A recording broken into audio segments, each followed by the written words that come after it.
home, brought to you by RE/MAX Diamond Realty.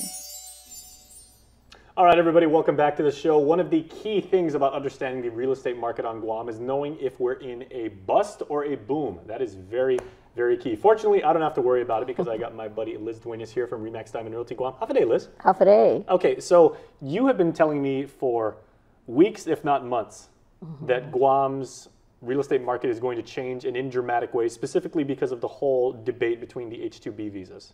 Right.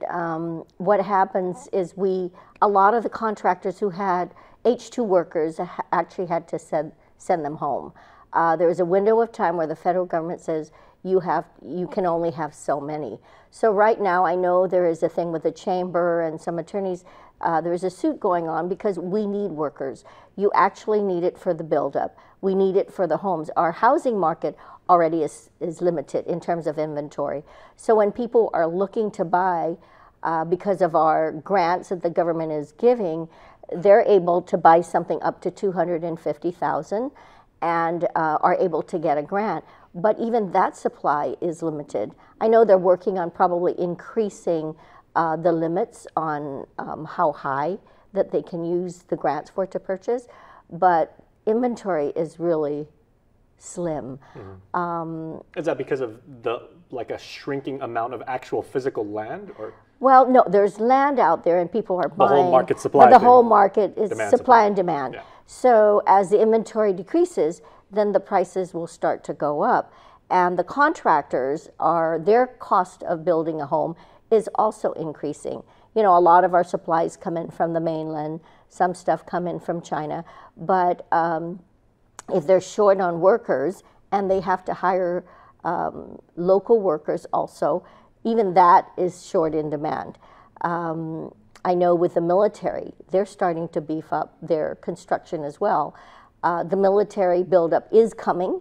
It's been long awaited, and there was, of course, a period where there was a spike in the market, but it was premature. So we as locals have been waiting. We're not going anywhere, and so we've just waited it out. But of course, they're saying it is coming. It's just prices are starting to go up at this time. Now, market factors being what they are and everything like that, what event or multiple events are going to have to happen to drive the price down? Well, and that might not happen for several years. In order for that to happen, a couple things. One, we need more workers because then the balance of construction will start to balance out. Now, if the military buildup comes, that's going to spike because we're going to have people coming in investing. So a lot of investors, what are they looking for? They're looking at rental properties because they want to rent them to a military tenant. Your military budget is $2,047 for a single military. That goes up to $2,200 and $2,450 for a family. So if you have a 3-bedroom home, you could be renting that and generating income based on that rental. So we've had a number of investors that have come in from Taiwan, from Korea, and a few from Japan. Japan used to be one of our biggest market in terms of real estate investment at one time. And of course that has changed. So we're getting people from China and people from Taiwan. So they're buying condos and houses because they want to rent that to a military tenant. Now here's a question I have. Of course, our friends at GVB have been telling us for the past few years that Russia obviously is a very, very significant market for tourism.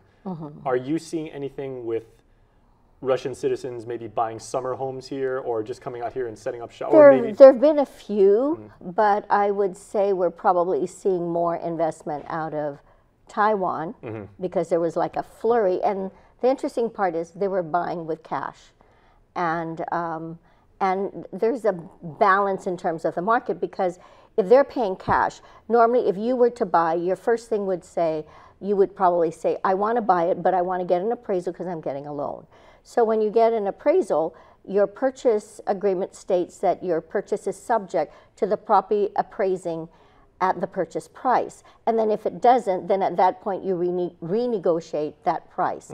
Because for example, if you're buying something for $200, but your appraisal value was $175, then you and the seller will negotiate that price, hopefully meet in the middle somewhere, or the seller agrees, okay, Jason, I'll sell it to you for the appraisal value. Now, with a cash buyer, you know, they may ask questions. It depends on who's representing them. I would say, as a cash buyer, you want to know, am I paying $200,000? Is that the market value? Sometimes they'll pay it and not really ask those questions. And then what happens is later, you know, the values may drop, it may go up just a little. But it's all dependent on who's guiding that particular buyer. So when you're paying cash, people have the tendency, yes, I want cash. But the problem sometimes, it drives the market up when the true value is down here. Now, even though the price may fluctuate and, you know, may oscillate, whatever you want to use, it goes up and down. Up and down. I hope your blood pressure as a realtor does not have the same effect. Oh, honey, we're working every day, so we're like 24/7. But I mean, Nothing rattles you. You're a cool customer. well, our objective is, it's what's best for you as a customer. What are your needs, and are we meeting those needs? It's not about the sale, it's about the service. And that's what we train agents and realtors. Of course, that's their overall objective, is to serve the community. Perfectly stated. We'll see you next week. Thank you. All right, we'll see you on the flip side of this break.